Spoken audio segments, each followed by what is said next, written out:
10월 18일 KMA 뉴스브리핑 시작하겠습니다. 앞으로 방역 체계가 위드 코로나로 전환되면 일선 동네 의원들의 역할이 중요해질 전망입니다.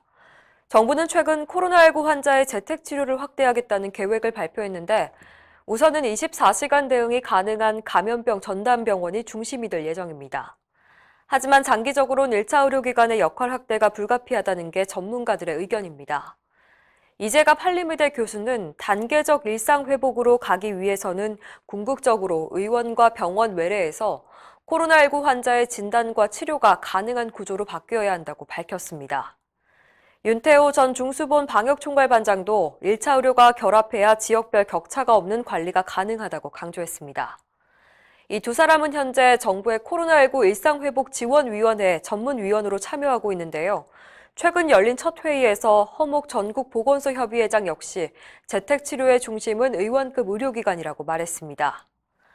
한편 오늘부터 수도권 등 거리두기 4단계 지역에서 백신 접종 완료자 4명을 포함해 8명까지 사적 모임이 가능합니다. 의료계 반대 속에 정부가 시행 중인 비급여 진료비용 공개 제도에 대해서 국회에서도 우려 목소리가 나왔습니다. 더불어민주당 전춘숙 의원은 최근 보건복지부 국정감사에서 비급여 진료비용을 공개하면 의료의 질보다 가격만으로 의료기관을 선택하게 돼 이로 인한 국민 피해가 예상된다고 지적했습니다. 또 의료기관의 과도한 행정낭비와 환자와 의사 간 신뢰 훼손, 의료 영리화 등이 우려된다고 강조했습니다.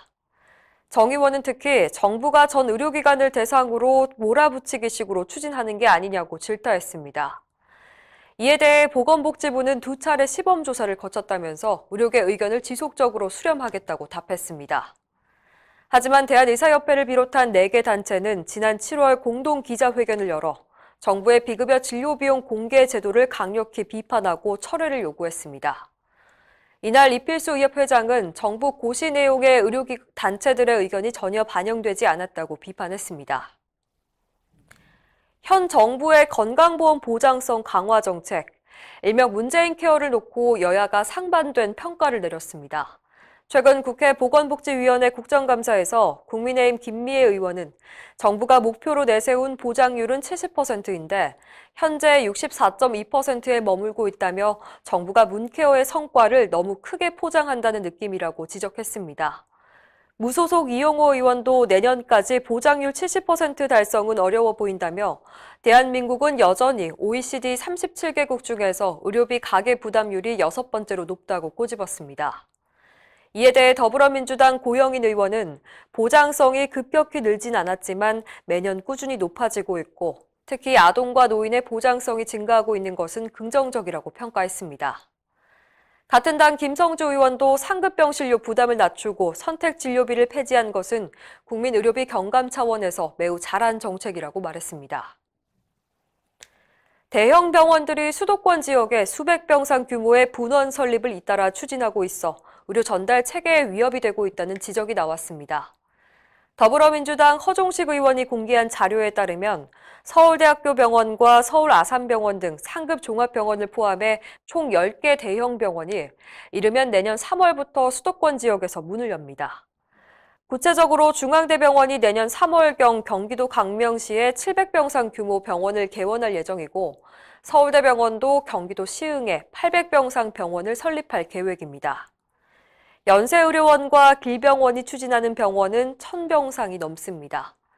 허종식 의원은 대형 병원들이 이렇게 지역으로 진출하면 그곳에 있는 의원과 병원 대부분이 큰 타격을 입게 된다며 의료 전달 체계 붕괴가 우려된다고 지적했습니다.